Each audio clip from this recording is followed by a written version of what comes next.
எல்லோருக்கும் மதிய வணக்கம். இன்றைய காணொலியில் நான் சொல்ல வர்றது என்னென்னா, நம்ம புதுச்சேரியில் சுற்றி மதுக்கடை தான் வைங்களேன். அது காலையில் 8 மணிக்கு முன்னாடியே தந்துடுறாங்க. கடைகளில் 11 மணி வரைக்கும் இருக்குது. ரெஸ்டோ பாரில் விடிய 3 மணி வரைக்கும் 4 மணி வரைக்கும் கூத்தடிக்கிறாங்க. இப்படி நீங்கள் காலையில் 8 மணிக்கு திறந்தீங்கன்னா யார் வேலைக்கு போவா சொல்லுங்க பார்ப்போம். நேராக வராங்க. அது தெருவு மதுக்கடை. ஒரு எத்தனை மனசாட்சி இல்லாமல் திறந்து வச்சுக்கிறீங்க. அவங்க வேலைக்கு கிளம்பி வர்றது கூட அந்த அந்த பாரை பார்த்த உடனே 3 மாடி சரக்கு அடிக்க போயிடுவாங்க போல. யாரும் வேலைக்கு போகிறது எல்லாம் வடமாநிலத்து மக்கள்லாம் இங்கே இறங்கி அவங்க வேலையை ஆரம்பிச்சிட்டாங்க. இப்போ அவங்க கைக்கு போகுது. என்னன்னா மெயின் காரணம் அந்த மது தான். அவன் குடிச்சு சாவறான். இந்த மக்கள் என்ன நினச்சிக்கிறாங்க, நமக்கு பென்ஷன் வந்தால் போதும், அது வந்தால் போதும் தான். அவங்க பென்ஷன்லாம் பாதி அங்கே தான் போதுன்னு வைக்கணும். காரணம் என்னென்னா மதுவால் சீரழியுது. மது இல்லைன்னா அரசாங்கம் நடக்க தள்ளாடிடும். அவங்க ஜாலியாக இருக்கிறதுக்கு அவங்க அரசாங்கம் நடக்குது மதுவை திறந்து வச்சுக்கிறாங்க. அது அதிகாலையில் உங்கள் காலையில் அவங்க வேலைக்கு போகும்போதே நீங்கள் திறந்து வச்சிடுறீங்க. எங்கே பார்த்தாலும் லைசன்ஸ் கொடுத்து சரக்கு கடை. ஆமாம், வெளி மாநிலத்துலேருந்து குடிச்சு கூத்தடிச்சு ரூம் போட்டு கொண்டாட்டம் அடிக்கிறான். அப்படி தான் இருக்குது. என்ன இங்கே சுற்றுலா நீங்கள் பண்ணுறீங்க, என்ன இது ஆன்மீக பூமி நீங்கன்றீங்க சொல்லுங்க பார்ப்போம். ஆன்மீகம்னா என்ன தெரியுமா? இது கேவலமான பூமி மாதிரி இருக்குது. அவன் வரான், குடிச்சிட்டு காரால் இடித்து அங்கே ஒரு இந்த நடந்த சம்பவம் என்னன்னா, வீராமன் ரோட்டில் நடக்குது. அவன் இடிக்கிறான் 3 பேரை. அதாவது அங்கேருந்து ஒரு 6-7 வண்டியை இடித்து தள்ளிட்டு கடையெல்லாம் நொறுக்கிட்டு போகிறான். அவன் சாதாரணமாக சொல்கிறான். நாங்கள் பேசும்போது என்ன சொல்கிறான், 6 பேர் நல்ல கஞ்சா போதையில் இருக்கிறானுங்க. ஏற்கனவே அவங்க சரக்கில் இருக்கிறானுங்க. இதில் கஞ்சா போதையில் எங்ககிட்ட பேசும்போது காவல் நிலையத்தில் பேசுகிறானுங்க. அவன் என்ன சொல்கிறாங்கன்னா, தென்னாட்டு வேலை பேச சொல்கிறானுங்க. உங்களுக்கு என்னங்க, நாங்கள் தான் வழக்கு போட சொல்லட்டுமா? அப்போ வழக்கு போட்டால் நீ எதை வேணாலும் இடிப்பியா, எதை வேணாலும் சாவடிப்பியா? ஆதர் மாநிலத்தில் அரசாங்கமும் சரியில்லை, அது சட்ட திட்டமும் சரியில்லை. சட்டத்தில் ஓட்ட இருக்குது. நீங்கள் என்ன நீங்கள் பண்ணுறீங்க? அவங்க 10,000 ஃபைன் கட்டு போயினா இருப்பான் உங்களுக்கு, இன்சூரன்ஸ் கிளைம் பண்ணிவிட்டு. அப்போ அங்கே ஒரு 5-6 பேர் நின்று சாவடிச்சுட்டா போதுமா? அவங்க உயிர் போய்டும்ல. கை கால் உடஞ்சின்னா போதும். அங்கேருந்து எண்ணெய் வச்சுருந்தாங்க பாத்திரத்தில், அதுவே ஊற்றிக்கிச்சு அவங்க மேலே. அந்த அளவுக்கு பாதிப்பு ஏற்படுது. ஆனால் அவங்களுக்கு எந்த இழப்பீடும் வழங்கலை. என்ன காரணம்? அவன் இன்சூரன்ஸ் கிளைம் பண்ணி போனான். அவன் அதுதான் இங்கே பாண்டிச்சேரிக்கு வந்தான், குடிச்சிட்டு எவனை இடிச்சிட்டு நம்ம மாட்டு போயிடலாம், என்ன ஃபைன் கட்டு போயின்னே இருக்கலான்ற இது தென்னாட்டுக்கு வந்துட்டானுங்க. அந்த மாதிரி ஆயிடுச்சு மாநிலம். இதில் அரசாங்கம் தான் இதுக்கு முக்கிய இது என்னணும். வண்டி இடிக்கிற வண்டியை பறிமுதல் பண்ணி அவன் பணம் நஷ்டஈடு கொடுத்தவொன்னே விடணும். எல்லா இடத்துலையும் போதை. நீங்கள் தானே கடை திறக்கிறீங்க, நீங்களே திறக்கிறீங்க. அதாவது குழந்தைங்க கிள்ளி விட்டு கொதிலே ஆண்டு விட்றீங்க. செம்ம காமெடியாக இருக்குது உங்கள் அரசாங்கம். குடிக்கக்கூடாதுன்னா ரோட்டில் குடிக்கணுமா? அதே ரெஸ்டோ பாட்டில் குடிக்கலாமா? அவன் ரெஸ்டோ பாட்டில் பணம் கட்டி உனக்கு இருக்கிற காசு எல்லாத்தையும் செலவு பண்ணிட்டு போகணும். அதான் உங்கள் எண்ணம். ரோட்டில் குடிச்சா குடிக்கிறீங்க, ஆனால் கடையும் திறந்து வச்சுருக்கீங்க, குடிக்கவும் கூடாதுன்றீங்க. எனக்கு ஒன்றுமே புரியல. நீங்கள் ஒன்று செய்யுங்க. அங்கே அந்த ட்ரங்கன் டிரைவர் இருக்குது பாருங்கள், அந்த நேராக அந்த பாருக்கு பக்கத்துலேயே நீங்கள் நின்றுட்டீங்கன்னா அவன் குடிச்சிட்டு வரானா ஃபைன் போட்டுருங்க. உங்களுக்கு இப்படியும் ஒரு வருமானம் கிடைக்கும், அப்படியும் வருமானம் கிடைக்கும்.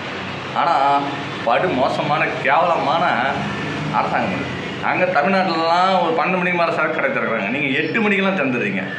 காரணம் தான் எல்லாம் ஆட்சியாளர்கள் கையிலே இருக்குது சரக்கு கடைலாம். கவர்மெண்ட்டுக்கிட்ட ஏதாவது இருக்குதா? நீங்கள் ஃபஸ்ட்டு கவர்மெண்ட்டு நடத்துவீங்களா? அது அந்த கடையில் சரக்கு இருக்காது. காரணம் என்னென்னா, யாரும் அங்கே போக மாட்டாங்க. சரக்கு கொடுக்குறது கிடையாது. அரசாங்கம் நடத்தினா அங்கே சரக்கு கொடுக்குறது. மெடிக்கல் திறந்தீங்க, மெடிக்கல் தனியாக நடக்கலையா? ஆனால் மெடிக்கல் எல்லாத்தையும் ஊற்றி மூடிட்டீங்க. அந்த அமுது சுரப்பி அந்த மாதிரி காஸ்மெட்டிக் ஷாப் திறந்தீங்க, தனியாக நடத்தலையா? ஏன் நீங்கள் மூடிட்டீங்க? திறமை இல்லை உங்களுக்கு. தகுதியான ஆட்களை இன்றைக்கி தேர்வு பண்ணுறது கிடையாது. சும்மா எல்லாம் டெபுடேஷனில் ஓபி அடிச்சுன்னு கிடக்குறானுங்க. ஏங்கன்னா அரசாங்கம் வேலை நடக்குதா? ரீசார்ஜில் போய் பாருங்கள். கல்யாண ரிஷி ஒன்று போகிறான், 3 பேர் நிற்கிறாங்க, உட்காந்துருக்காங்க. அவங்க பாட்டு கிளம்பி போயிட்டாரு. அவங்க பாட்டு உட்காந்துன்னு இருக்காங்க. வருவாரா வரமாட்டான்னு தெரியல. பார்த்தா அவருக்கு ஒரு ஒய்ஃபுக்கிட்டேருந்து ஃபோன் வந்தது. ஒய்ஃபுன்னு. ஏன்னா நான் ஒரு தம்பிக்கு கையெழுத்து போட போகிறேன். அப்போ தான் பார்த்தேன். அவர் போனவர் தான் அங்கே மூணு இது கல்யாணத்துக்காக வந்தவங்க உட்காந்துட்டு இருக்காங்க. அந்த மாதிரி ஏன்னா இங்கே வந்து அந்த பயோமெட்ரிக்கும் கிடையாது. யார் வராங்க போகிறாங்க, அரசாங்க ஊழியர் வராங்களா போகிறாங்களா எதுவுமே கண்டுக்கிறது கிடையாது, எந்த ஆய்வும் கிடையாது.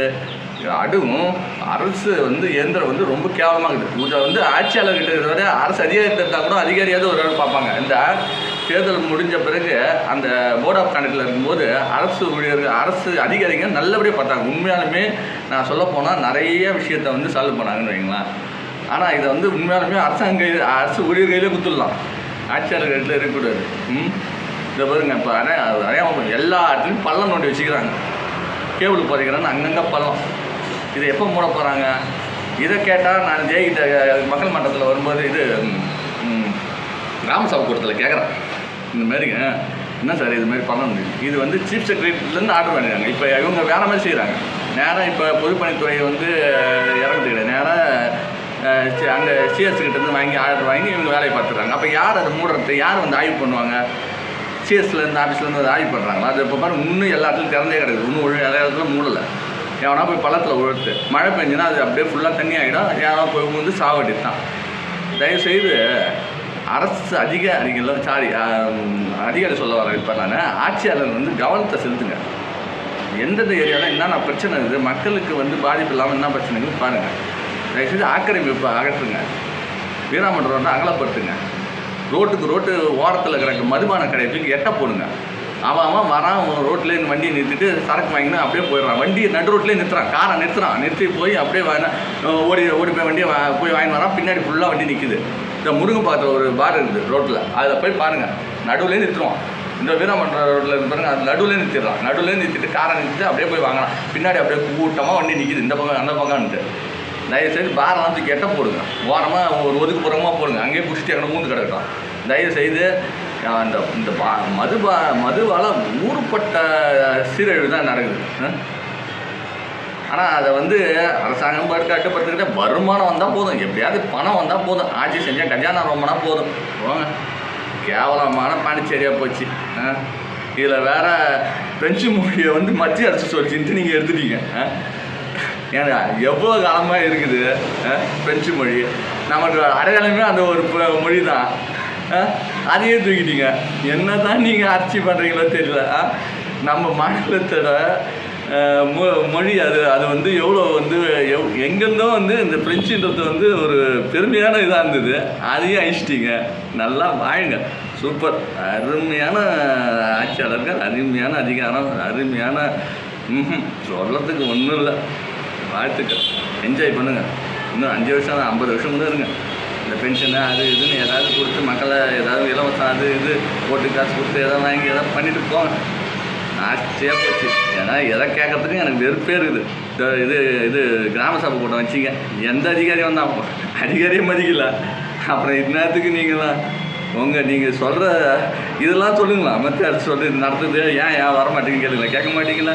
ஒரு மொழியை மாற்றணுன்னு மாற்றுறீங்க. அங்கே என்ன சொல்கிறாங்களோ இங்கே செய்கிறீங்க. சென்சஸ் எடுக்கணுமா, அது செய்யணுமா, ரேஷன் கார்டை மாற்றினா எது அங்கே சொல்கிறாங்களோ அதை இங்கே செஞ்சுருந்தீங்க. இதெல்லாம் நம்ம அதை சோதனை எலி மாரி வச்சுக்கிட்டீங்க. நீங்கள் டெஸ்ட்டு சோதனை எலி தான் நம்ம பாண்டிச்சேரி. நல்லா செய்யுங்க நல்லா மக்களுக்கு இன்னும் விளங்கலை. அவங்க ஓடுறாங்க, அவங்க குழப்பம் மட்டும் பார்த்துன்னு இருக்கிறாங்க. ஆனால் பாதிப்பு வந்து நிறைய இருக்குது, போக தெரியும். நன்றி, வணக்கம்.